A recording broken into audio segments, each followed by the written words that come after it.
Meet Sarah. She has a list of employee names and wants to create short abbreviations for each name.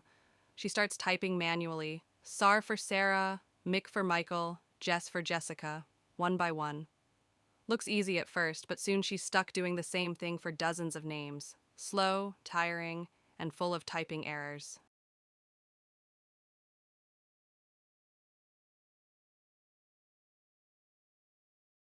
Now let's see how the pro does it.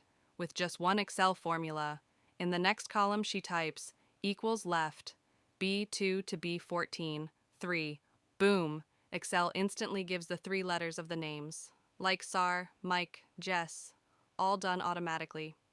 She drags the formula down, and all names get their abbreviations in seconds. Manual typing versus formula power?